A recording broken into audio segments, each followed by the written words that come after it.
The history of Canary Wharf began a few hundred years ago with tall mast ships wafting with the pungent aroma of spices and the rhythmic clang of industrious dockworkers. During its early years, this stretch of the Isle of Dogs within the West India Docks was a global trade powerhouse.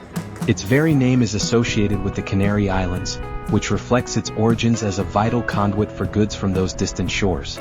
The West India Dock Company, spearheaded by Robert Milligan, founded the original location. The area swiftly became one of the world's busiest ports, handling vast quantities of sugar, spices, and other commodities. The 19th and early 20th centuries saw this area become a vital link in the British Empire's international trade network chain. The docklands were a big draw for the area's labor force and supported thousands of manual laborers and seafarers. The docklands were central in forming and establishing London's economic prosperity. Later, under the Port of London Authority, the docks continued to thrive, with figures like Sir Alfred Lewis-Jones further cementing its connection to the Canary Islands. Did you know that the very berth that lent its name to Canary Wharf was number 32 Westwood Quay? It is a nice reminder of this rich maritime heritage. The mid-20th century was a turbulent time for the area's prosperity and caused a stark turning point in the docklands' history. The derelict docklands stood as a harsh reminder of industrial decline but were about to transform radically. Fueled by the Local Government Planning and Land Act of 1980 and spearheaded by the London Docklands Development Corporation, LDDC, the 1980s witnessed the ambitious regeneration of the Isle of Dogs. The area was established as an enterprise zone. This redevelopment opportunity came with enticing tax incentives for investors and relaxed planning regulations for developers. This was when the vision for Canary Wharf to be transformed into a financial hub began to take shape. Although the project initially met with much skepticism, the construction of the Docklands Light Railway (DLR) proved pivotal in connecting the area to the broader city. By 1985, with land acquisition costs significantly lower than in the City of London, the seeds of Canary Wharf's future were sown. A pivotal lunch between the chairman of Credit Suisse First Boston and the LDDC birthed the concept, which was swiftly approved by the government and sold to Olympia York. The signing of the Master Building Agreement in 1987 marked the commencement of Europe's largest regeneration project. With London's financial sector deregulating and demanding modern office spaces, Canary Wharf's design, with its large, flexible floor plans and cutting-edge technology, was perfectly timed. The One Canada Square building, completed in 1991, soared above the skyline, becoming an iconic symbol for this new, forward-thinking modern era. This 50-story tower, with Cabot Square and its surrounding buildings, was a big draw for major financial institutions like Merrill Lynch and Morgan Stanley, firmly establishing Canary Wharf as a booming financial district. The redevelopment plans forged ahead, driven by foresight and immense investment, to transform a forgotten dockland into a global business powerhouse. The dawn of the 21st century began a new chapter in Canary Wharf's history, marked by creativity and expansion. Beyond its financial core, the district became an attractive hub for people to live and work within, encompassing retail, entertainment, and luxury residential developments. High-end residential developments like One Park Drive and Landmark Pinnacle redefined the skyline, attracting a surge of working professionals and keen investors seeking prime London living. Canary Wharf has a long and enduring story of evolution. The district is ready and waiting for further transformation as we look to the future. With a shift towards an engaging, mixed-use environment, its status as a global financial center will remain secure. However, future development is moving towards creating a 24/7 city where work, leisure, and residential life intertwine effortlessly.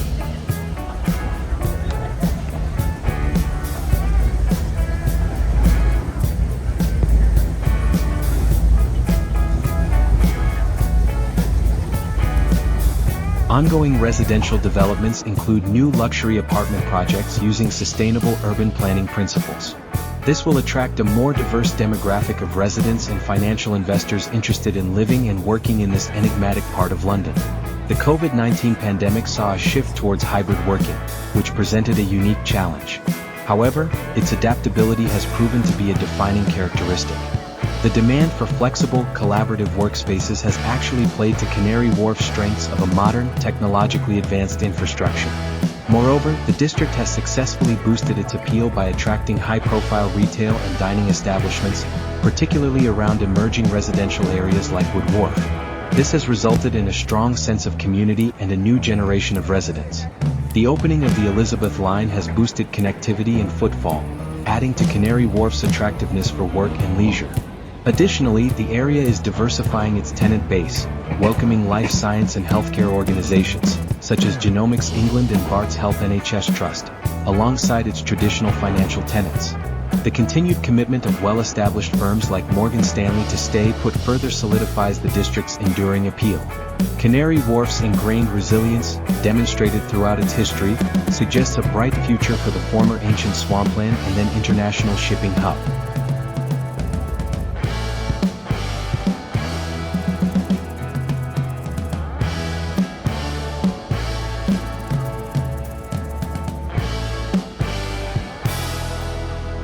The ongoing transition of Canary Wharf to a more balanced, mixed-use environment, emphasizing green spaces and cultural amenities, will further confirm its position as a desirable place for people to live, work, and invest. The local transport infrastructure also underwent a major upgrade.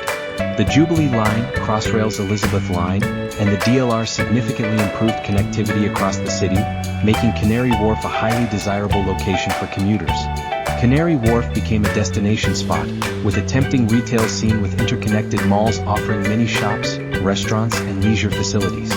Including cinemas and a public library further helped enrich the community.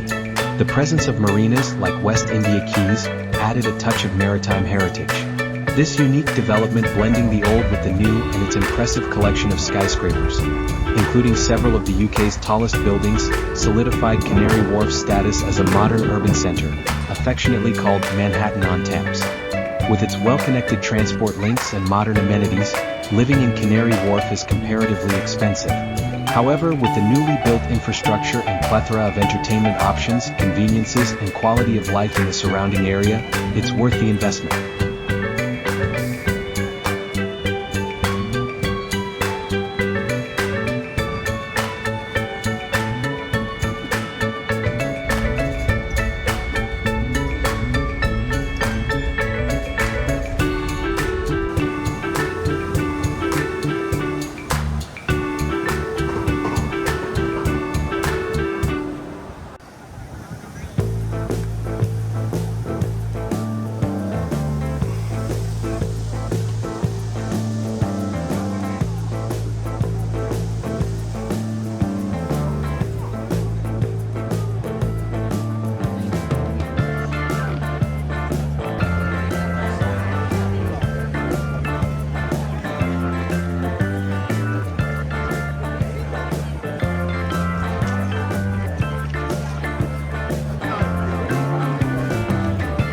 Canary Wharf features multiple shopping areas and malls, including Canada Place, Cabot Place and Jubilee Place, which together offer over 300 shops, cafes, bars and restaurants in various locations around the business district.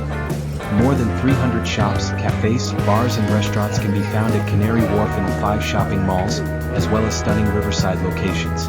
Luxurious brands such as Paul Smith, Kate Spade New York, Jo Malone and Montblanc sit side by side with high street names such as Rice, Space NK and Zara. Canary Wharf has canals, though it developed on the site of former docks rather than traditional canals. It features docks and waterways, including the Middle Dock and the waters in the Wood Wharf development, with parts of the water still owned by the Canal River Trust. Canary Wharf is a London Underground station at Canary Wharf, London. It is on the Jubilee Line between Canada Water and North Greenwich stations, and is located in Travel Card Zone 2. The station was opened on September 17, 1999 as part of the Jubilee Line extension. Canary Wharf is a thriving business district that has become a sought-after residential area in the heart of Docklands, situated on the east side of London and home to the European headquarters of several leading banks and insurance companies.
Why are there so many Chinese in Canary Wharf?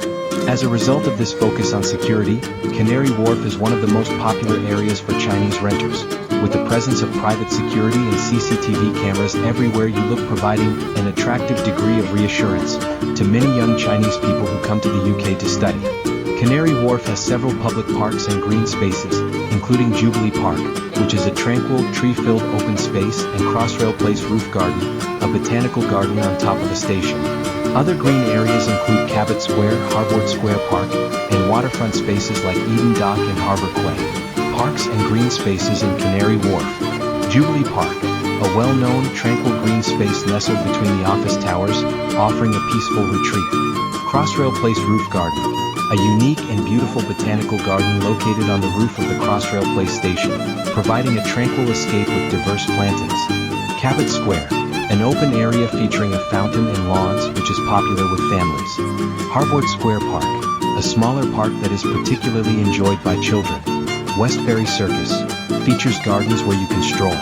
Waterfronts, the area also boasts waterfront areas such as Eden Dock and Harbour Quay, which are suitable for leisurely walks along the river. Wild Kingdom Play Space, a family-friendly park with play structures and picnic areas.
Same तो वही है।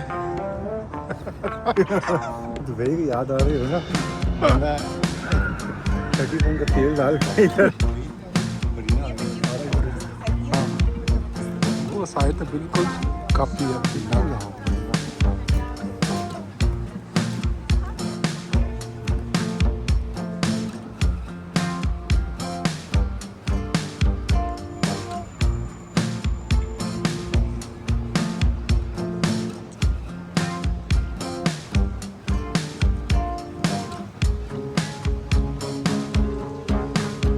ऐसे ही करेंगे कि condition में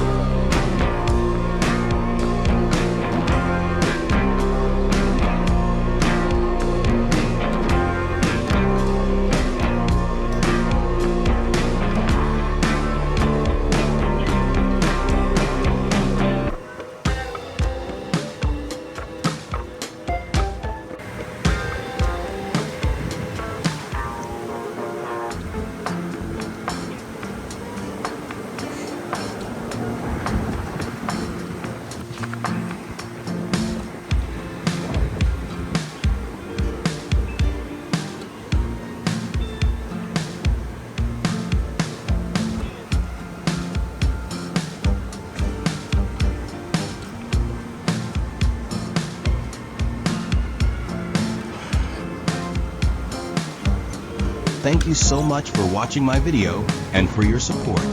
I truly appreciate your time, and I'm grateful for all your likes and comments. Stay tuned for more great content, and don't forget to like, share, and subscribe.